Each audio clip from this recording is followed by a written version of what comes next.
Morning, folks. Welcome to our Adult Sunday School for our last Sunday in the month of May, 2024. So let's see what we've got here. We are dealing with the Lord's people coming, well, not just yet, but working on coming out of Egypt here. We're dealing with, why is it doing that? That's new. Let's see. Always something new, right? Move down there. And let's go back to here. Let's stop share. Let's start the share again. Right there. Why is that only partial screen? That's funky. Anyway, the Lord's people are over here in Egypt, wanting to make their way back home to the promised land. But Egypt is not quite ready to let them go just yet. So we're going to have a few things that we know as plagues. In fact, we're going to have all of 10 of them. And we are on plague number 2. We are in the book of Exodus, chapter 8 is where we left off. Go here. Perfect. That's what I want to see on my end here. Okay, so here we are in Exodus chapter 8 on the second plague. Real quick stage setting here. It's the year 1446 BC. These Israelites, they've been in Egypt for 215 years now. It's been 430 years since the promise to Abraham. It's been 400 years since Ishmael taunted Isaac and began the 400 years of persecution in a land that's not theirs, first Canaan and now Egypt. It's been 99 years, just about 100 years since the Israelites have been enslaved in Egypt. They weren't slaves the whole 215 years that they were there. That happened towards the end. So we are in Middle Bronze Age 2B. China's being ruled by Emperor Yren of their Shang dynasty. The pharaoh right now of Egypt is Dudamos II of their 13th dynasty. This is their second intermediate period. Little low point for Egypt after the Middle Kingdom with Joseph's pharaohs. And we're not yet to the New Kingdom with King Tut and Ramses and all of that. So 13th dynasty, second intermediate period. Pharaoh is Dudamos II here. And Babylon is being ruled by Amidatana, who's the great-grandson of Hammurabi. In the line of Christ, we have at least 2 generations alive right now. I put Aminadab at about 98 years old, Nahshon about 39. He's the one who's going to be leading his tribe of Judah out and representing them. So that brings us back to Exodus chapter 8. Let's refresh the first 7 verses here. The plague of frogs. So looking at the time-wise, this would be if we look at maybe a 40-day countdown from start to finish here, we're on day 11. This, day 10, this first day, March 24th on a Tuesday of 1446 BC. Let's refresh Exodus 8, 1-7. Then the Lord said to Moses, "Go to Pharaoh, say to him, 'This is what the Lord says, let my people go, so that they may serve me. But if you refuse to let them go, behold, I am going to strike your entire territory with frogs. The Nile will swarm with frogs, which will come up and go into your house, and into your bedroom, and on your bed, and into the houses of your servants, and on your people, and into your ovens and kneading bowls. So the frogs will come up on you, your people, and on all your servants.' Then the Lord said to Moses, 'Say to Aaron, extend your hand with your staff over the rivers, over the streams, and over the pools, and make frogs come up on the land of Egypt.' So Aaron extended his hand over the waters of Egypt, and the frogs came up and covered the land of Egypt.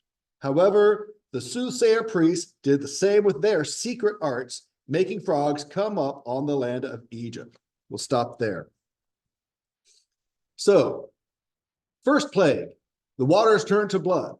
Wasn't enough for Pharaoh Dudamos II to say, "Oh, wow, okay, that's a big deal." His own guys were able to do something similar, and so he's not impressed. So here we are, next time around, plague number 2, God says, frogs. And so, yeah, lots of frogs everywhere. So what do Pharaoh's guys do? They say, "We can do that too." And we got more frogs than we had before. And so, again, I say, I wouldn't be impressed that you're making more of the same problem. But again, as we've talked, they're trying to discredit God and say, oh, we can make this happen. Whatever deceptions and tricks and secret arts they're using to accomplish this. But yeah, so that's kind of the state of affairs we see. So knowing that this is plague 2 out of 10, how successful do you think this is going to be in convincing Pharaoh? No, we still have 8 more to go. So, but with this initial description here, let's see what we've got here. Verse 8. On the next day, Wednesday, March 25th, so day 11 now, Pharaoh called for Moses and Aaron and said, plead with the Lord to remove the frogs from me and from my people, and I will let the people go, so that they may sacrifice to the Lord. And Moses said to Pharaoh, the honor is yours to tell me, when shall I plead for you and your servants and your people, that the frogs be destroyed from you and your houses, that they be left only in the Nile? Then he said, tomorrow. So he said, may it be according to your word, so that you may know there is no one like the Lord our God. The frogs will depart from you and your houses and from your servants and your people. They will be left only in the Nile. Sound good? So what happens the next day? Thursday, March 26th, day 12. Verse 12, then Moses and Aaron went out from Pharaoh. Moses cried out to the Lord concerning the frogs, which he had inflicted upon Pharaoh. The Lord did according to the word of Moses.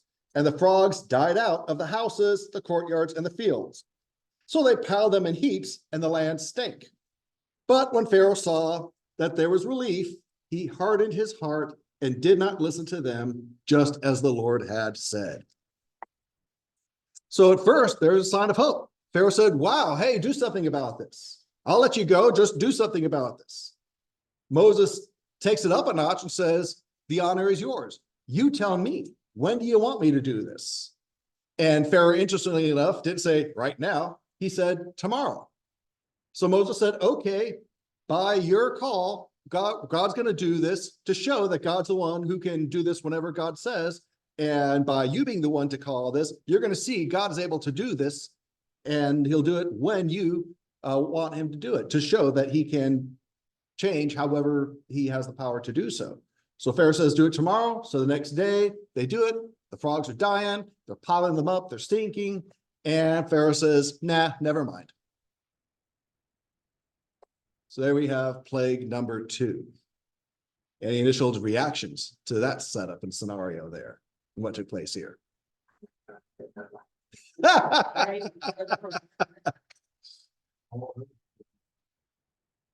Oh, I like that. Yes, the sign. Yeah. The magicians, or what we call them, trying to, well, we can do that. It would have been more if they could actually do anything. Actually, person. Yeah, absolutely. That'd be more impressive. You're right. Instead of add to it. Why would you want to add to something? Right, right. That's my thought process. I'd be trying to cheat, saying, hey, I did that frog. That frog's mine. Yeah, I did that one. I did that one. How could you tell the difference? You like frog mate, man. There we go. So I hear Sister Ashley.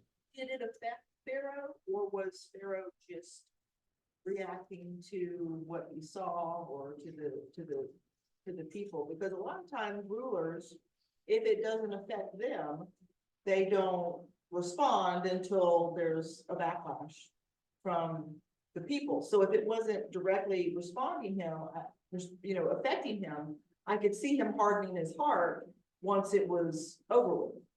If he didn't experience it personally. Yeah, great question. So did this affect the people of the land, but not Pharaoh? Because amazingly, sometimes rulers of people can be somewhat separated and removed from the people they're ruling over. Today we say coastal elites versus flyover country, and how rules for thee, not for me, and all that stuff.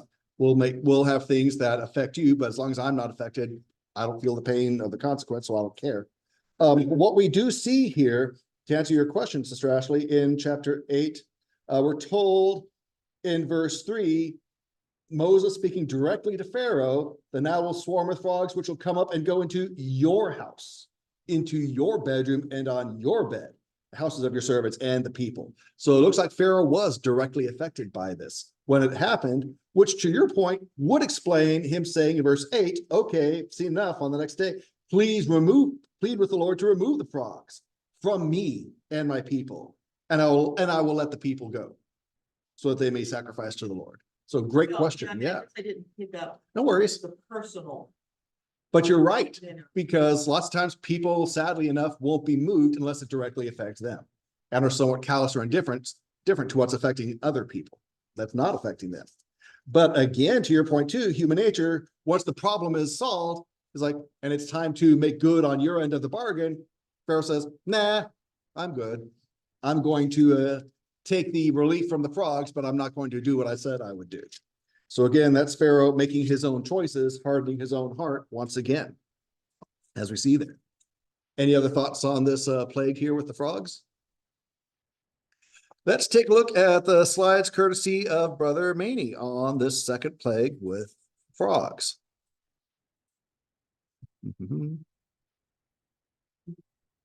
Stay tuned. And if thou refuse to let them go, behold, I will smite all thy borders with frogs. Frogs shall come upon both on thee, thy people, and on thy house, thy servants. Exodus 8:1-4. So here we go. Second plague, frogs. Possibly the species known as Zeparda, they weren't jumpers as much as they were croakers, due to the fact they croaked constantly. And then when they killed them, they croaked too. And they croaked, yes. Egyptian magicians were able to duplicate. That's an interesting point. And we see here, Pharaoh hardened his heart. Notice it's him doing this on his own right now, making his own choices. The strike was upon their god, Heka. Now remember, Egypt had all sorts of gods. And God is the one true God is showing his authority and power over all of the fake gods and demons that are involved with Egypt's religion here. So the god Heka, goddess of fertility, creation, childbirth. Egyptian women wore bracelets bearing the image of Heka or Hecht to aid them in childbirth. In Egyptian, the T at the end of a word is silent, and it's often a feminine word there with the T at the end. The T is silent unless the next word begins with a vowel, then you pronounce it to go to the next word. Egyptian magicians were able to imitate this plague, but were powerless to get rid of the frogs. To Brother Clay's excellent point. Okay, making more of the problem is one thing, but how about solving the problem? They were not able to do that. And Pharaoh's response, as we see, he hardened his heart. And that'll bring us to the third plague, which described differently in different translations of the Bible.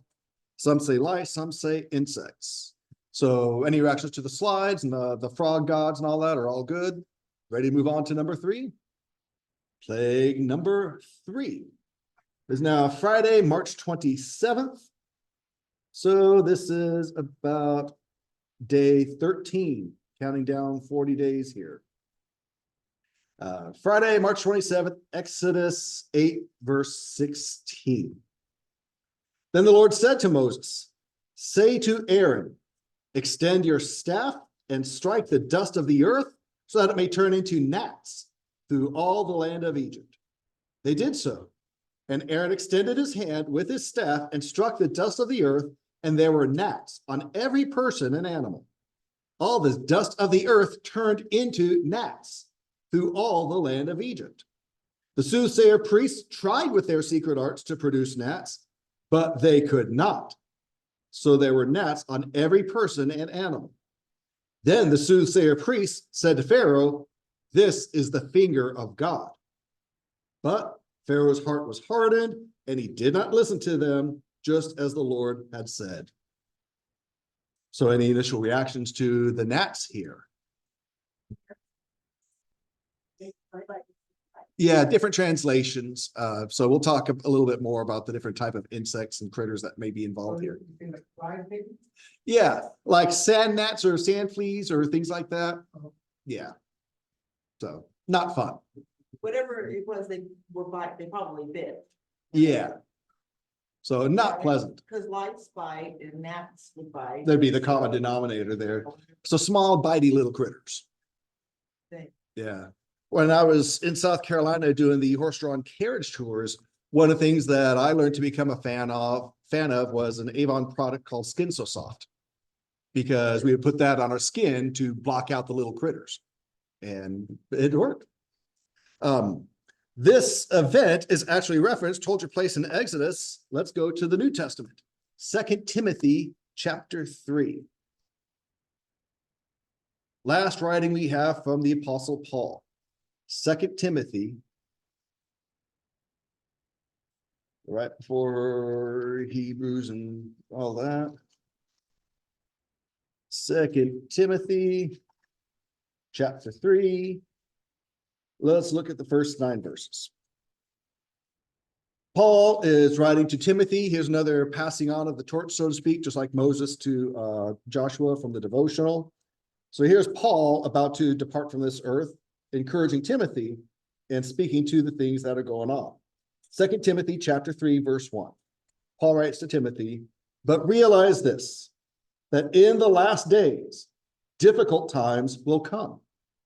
For people will be lovers of self, lovers of money, boastful, arrogant, slanderers, disobedient to parents, ungrateful, unholy, unloving, irreconcilable, malicious gossips, without self-control, brutal, haters of good, treacherous, reckless, conceited, lovers of pleasure rather than lovers of God, holding to a form of godliness, although they have denied its power. Avoid such people as these. For among them are those who slip into households and captivate weak women weighed down with sins, led on by various impulses, always learning and never able to come to the knowledge of the truth." What's all this have to do with Exodus 8? 2 Timothy 3, verse 8. "Just as Jannes and Jambres opposed Moses, so these men also oppose the truth, men of depraved mind, worthless in regard to the faith. But they will not make further progress, for their foolishness will be obvious to all, just as was that also of Jannes and Jambres." So here we're given the names of the 2 guys from Exodus and the plagues, who were trying to discredit Moses and Moses' God, but they couldn't keep up. And so their folly and their failure was made evident to Pharaoh and everyone. They even confessed, "This is beyond us. This is outside our pay grade. This is the God. And this is the finger of God here." So Paul's point to Timothy is recognize that in the end times, there are going to be people departing from God, just like we saw in the world of Egypt and all their other gods, chasing after all these other things, and even trying to be religious, having a form of godliness, an appearance of godliness, but denying its power. There's no real substance to any of it. So it's a dangerous situation in time when people are pursuing all these things that aren't of God, filling themselves with all these things that aren't God, and lying to themselves or convincing themselves that they're okay because they look religious, but there's no true power or spirit to anything they're doing. And they're going to find themselves like these guys with the rug pulled out from under them. So Paul is warning to Timothy about the end times, relating this to Exodus and the plagues and the men of Pharaoh here. So what do y'all think? Any reactions or questions to Paul's point here, bringing them up? Make sense? Can't see it? All good? All righty. So let's go back to Exodus. Exodus chapter 8. And let's pick up here with these critters. So we got gnats, we got lice. What are we talking about here? Again, here's the quote. "Lord said to Moses, saying to Aaron, stretch out your rod, smite the dust of the land, it may become lice or gnats throughout all the land of Egypt. They did so. Aaron stretched out his hand with his rod, smote the dust of the earth, became lice or gnats in man, and in beast, all the dust of the land became lice or gnats throughout all the land of Egypt." So again, not just people were affected, but even the animals. These little critters were everywhere. Yeah. So the third plague here. "The rich sediment from the Nile, called Chemi, produced lice from the earth's soil, covering both man and beast." The Hebrew word is kinem, from a root word meaning to dig. So this plague could have been gnats, lice, or sand fleas, little critters that kind of bite and dig in. The Egyptian magicians failed to duplicate and even said, "This is the finger of God." I didn't hit that button, but okay. There we go. Okay. So this strike is upon the Egyptian god Seb. So god of little critters. Well, let's see what this guy's about. Seb, the father of gods, personified the earth. Remember, the critters came out of the dust of the earth. So this may have been directed at the Egyptian priesthood. They have to shave every other day to prohibit lice from infecting and investing in their bodies. So they have to keep themselves clean shaven for all of that. When Joseph was presented to Pharaoh, he had to be shaven when he came out of the prison. The plague may also be pointing to man's having been created from the dust by the one true God. Some thoughts there. So anything else on this plague of the little critters, be they lice, be they gnats, etc., sand fleas, and whatnot? All good? Moving on down the road. This takes us to plague number 4 out of 10, flies. Yeah.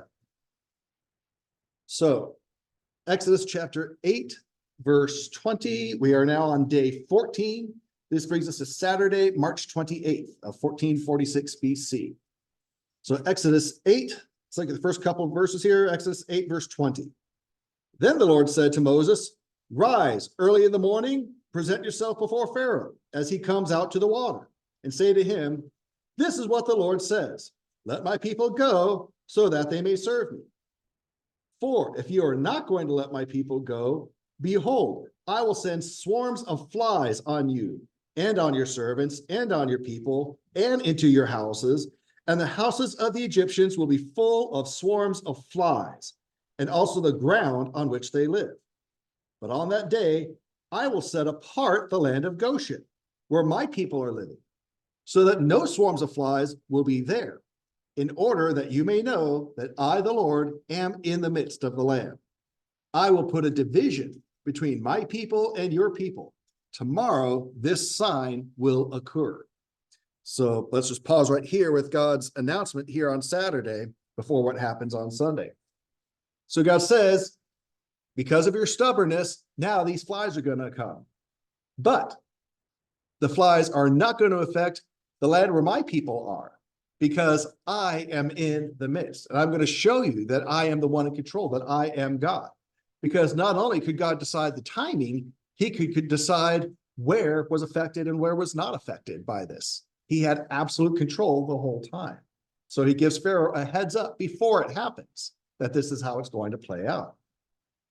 Any reaction so far to what God says here on Saturday? Then let's see it roll out on day 15, Sunday, March 29th. Pick it up in verse 24. Exodus 8:24. Then the Lord did so, and thick swarms of flies entered the house of Pharaoh and the houses of his servants, and the land was laid waste because of the swarms of flies in all the land of Egypt. Then Pharaoh called for Moses and Aaron and said, "Go, sacrifice to your God within the land." But Moses said, "It is not permissible for us to do so, because we will sacrifice to the Lord our God that which is an abomination to the Egyptians. If we sacrifice that which is an abomination to the Egyptians before their eyes, will they not stone us? We must go a 3 days' journey into the wilderness and sacrifice to the Lord our God, just as he commanded us." Pharaoh said, "I will let you go so that you may sacrifice to the Lord your God in the wilderness, only you shall not go very far away. Plead for me." Then Moses said, verse 29 here, "Behold, I'm going to leave you. I will plead with the Lord that the swarms of flies may depart from Pharaoh, from his servants, and from his people tomorrow. Only do not let Pharaoh deal deceitfully again in not letting the people go to sacrifice to the Lord." So now we're on Sunday, March 29th, and it's happening. The flies are everywhere, except on the Lord's people. Pharaoh says, "Okay, go do your thing, but here in the land." They say, "No, we can't do it here. What we're doing is contrary to the Egyptians here, they're not going to be cool with this. We need to go a separate space. We need to go 3 days out.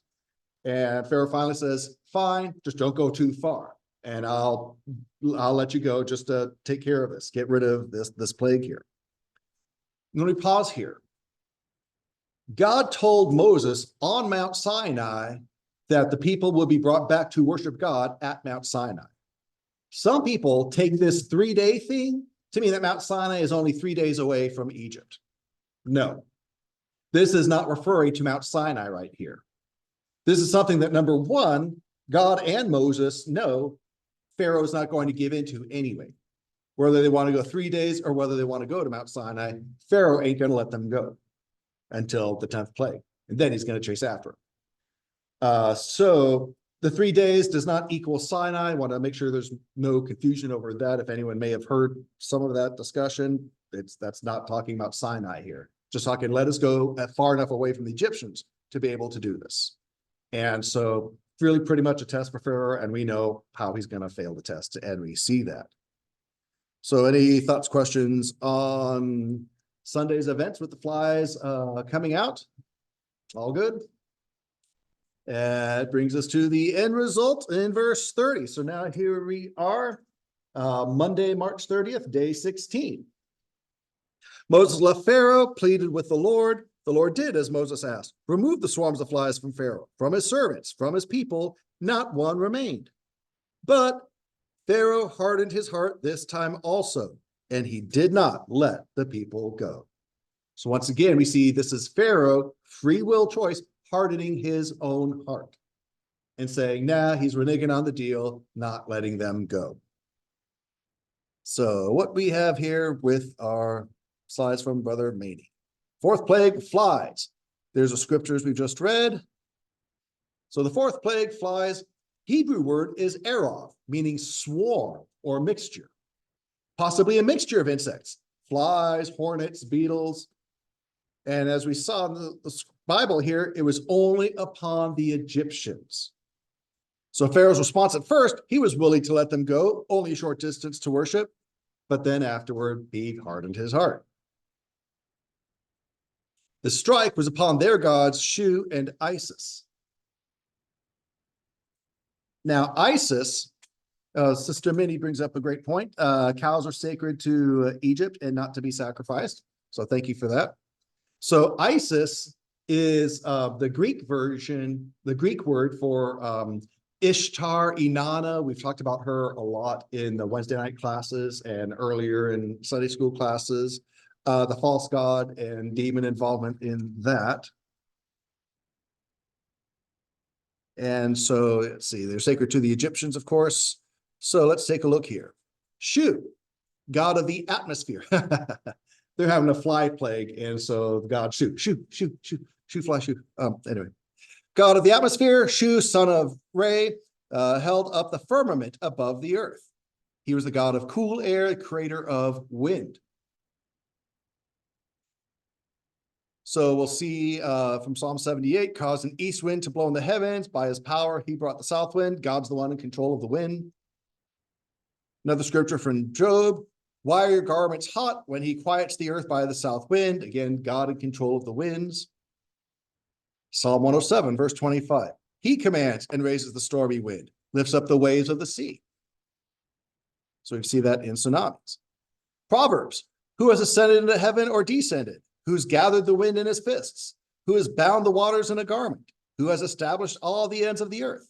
What is his name and his son's name, if you know? Of course, we know it's talking about the one true God. So Isis, queen of heaven, mother of Pharaoh. They have a reincarnation thing where Osiris and Isis, and this is a connection to Nimrod as well, Dumuzi. Isis is a jaded lover in the Mesopotamian lore, where you remember the Egyptians came over from Mesopotamia, so they brought a lot of that stuff over with them. And so we see on the Narmer palette of that Pharaoh Narmer, the flower petal of this god Isis, but he's in Mesopotamia. She's over here in Egypt. Well, that's where she came from. She came from Mesopotamia to Egypt. So queen of heaven, mother of the Pharaoh, And so Pharaoh was basically considered to be recycled, reincarnated in this god status. And Nimrod was supposed to be reincarnated as a Dumuzi or Enmerkar from Mesopotamia. So a lot of these things kind of blend together, and they seem really contradictory. But as Egyptologists and folks have pointed out about Egyptian mythology, it's not contradictory in the sense it's all one God, but it's all part of the same God. So if this part of God does that, this part of God does this, it's all the same and it's all good. It's all kind of one big mess. Yeah, too confusing for me. Oh, give thanks to the God of heaven. His mercy endures forever. Psalm 136:26, one true God there. In contrast with that. So any final thoughts on the plague of the flies and the one true God making his power and stand clear in contrast to these others? All good? We are moving right along. Let's see what we got next. That brings us to Exodus chapter 9. Tuesday, March 31st, day 17. We are now dealing with disease, with pestilence. So Exodus chapter 9, look at the first couple verses here. Exodus 9, verse 1. Then the Lord said to Moses, go to Pharaoh and speak to him. This is what the Lord, the God of the Hebrews, says. Let my people go so that they may serve me. For if you refuse to let them go and continue to hold them, behold, the hand of the Lord will come with a very severe plague on your livestock which are in the field, on the horses, on the donkeys, on the camels, on the herds, and on the flocks. But the Lord will make a distinction between the livestock of Israel and the livestock of Egypt, so that nothing will die of all that belongs to the sons of Israel. And the Lord set a definite time, saying, tomorrow the Lord will do this thing in the land. So it's pausing right here for our Tuesday, March 31st here, day 17. So getting ready for plague number 5 here, halfway point. Once again, God says, this is going to happen. This is when it's going to happen. This is where it's going to happen and where it's not going to happen. In full control before it even happens, being able to predict it. So again, this rules out natural occurrences and things because natural things happen. Oh, this, oh, that, and we see it happen as it happens. This was predicted by God, who not only predicted it, he's the one who made it happen. So we see the power of God here. And let's see it play out on Wednesday, April 1st. Exodus 9, verse 6. So the Lord did this thing on the next day, and all the livestock of Egypt died, but not one of the livestock of the sons of Israel died. Now keep in mind, I'm showing Pharaoh and Moses and the Lord's people up in the north in the Delta area, but we're talking about all the land of Egypt, not just that area. So this is a nationwide event here that's taking place. So what happens after this? So that was Wednesday, April 1st, when it all hit. What happened after that? What did Pharaoh decide to do? Well, here we go, day 19, Thursday, April 2nd, verse 7. Pharaoh sent men. They learned that, behold, not even one of the livestock of Israel was dead. But the heart of Pharaoh was hardened, and he did not let the people go. So the next day, they went out and investigated where the Israelites were living and saw that none of their livestock were harmed in the least. Not one fell. Well, not the Egyptians did. So that was an eye catcher. But still, Pharaoh, we see, is hardening his heart and refusing and just kind of tunnel visioning now. So let's see here on this 5th plague, the diseases. There's the scriptures we just read. So this 5th plague, disease. Disease may have been murrain or anthrax. Anthrax is a likely possibility that I've heard from other sources. Fell upon their cattle, horses, donkeys, sheep, and camels. The Egyptians forced Hebrews to pull a plow rather than overwork their own cattle during their slave labor days. The Hebrew livestock, as we're told, were spared from this plague. And Pharaoh's response, as we just read, he first checked to see if the Hebrew cattle were really affected or not. And we see, of course, they were not. So the strike was upon their god, Apis and Hathor. We're going to see two different bull and cow gods here. The Apis bull was a living symbol of the god Ptah. Bulls and bull calves were sacrificed, but not the heifers. So there's a distinction here with Egypt and how they approach things. Hathor, the love goddess whom Pharaoh himself worshipped, sometimes depicted as a woman with cow's horns. And the horns are often reminiscent of the crescent moon as well. Again, coming over from Mesopotamia, where moon worship was a very big deal. For every beast of the forest is mine, the cattle upon 1,000 hills. Quoting Psalm 50, verse 10. So that is the fifth plague, with the livestock being affected by the plague and disease. Any reactions, comments, questions on plague number 5? Just generally, so Pharaoh just didn't see any correlation here between the plagues and their worship of these false gods. Or just kept digging his heels in. It reads to me like he is choosing to keep digging his heels in. I mean, the facts are the facts. He even sent a team out to go investigate the facts, and they reported the facts back to him. He didn't change based on the facts. He got confirmation of the facts, but that didn't change him. In fact, if anything, he may have hardened his resolve and increased his stubbornness, which is why we see that Deuteronomy 2 gets to the point where God says, okay, there's no further that you can harden your heart. You're done. So I'm putting the final nail in your coffin. Now I'm sealing the deal. Now I'm the one doing the rest of the hardening because there's no more hope for you.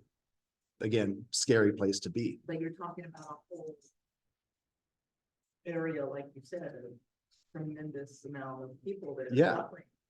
Keep in mind that at this point in time, population estimates, we know that, and we've seen different things on this, that the mixed multitude leaving with the Hebrews was about 2.5 million people. We are told that the Hebrews numbered greater than the Egyptians themselves. They had a higher slave population than they had their natural population of the Egyptians. In fact, that's one of the reasons they got a little scared. A slave uprising would be a bad thing. And there's potential here. So we need to keep them down. And so that's what's going on here. So to Ashley's point about the people, lots of people are being affected by this. So when they investigate, see these people who are more populous than the natives, despite Egypt's attempts to kill the population and hinder the population. Not only are they more populous, but they are thriving, they're being protected. Livestock, of course, we understand the role livestock plays in livelihood, in produce, in meat, and all those different things, depending on what your diet involves. So we see, again, we're not just talking cows and cattle here, we're also talking these other animals as well that are affected, all these different variations of livestock. So this is hitting very close to home, especially as Sister Minnie mentions with their worship again. So so the closer this is hitting to home, the more Pharaoh is hardening his heart versus being broken down and realizing, like his own magicians did, okay, this is beyond my pay grade. This is the finger of God here. I give. He's not giving. He's saying, no, la, and determined to go down this road and take his people down with him. So, scary place to be. Any other reactions or thoughts on the plagues here? Ending with plague 5 here for us. If not, that's a good stopping point for us this morning, the halfway point through the plague. So we will pick up in June, 6th month, with our 6th plague, plague of boils. And that just sounds like fun, doesn't it? Yes. So we will move on to that next week. So for now, let's go ahead and stop our screen share, and we will stop our recording and get ready to go before the Lord in our song service.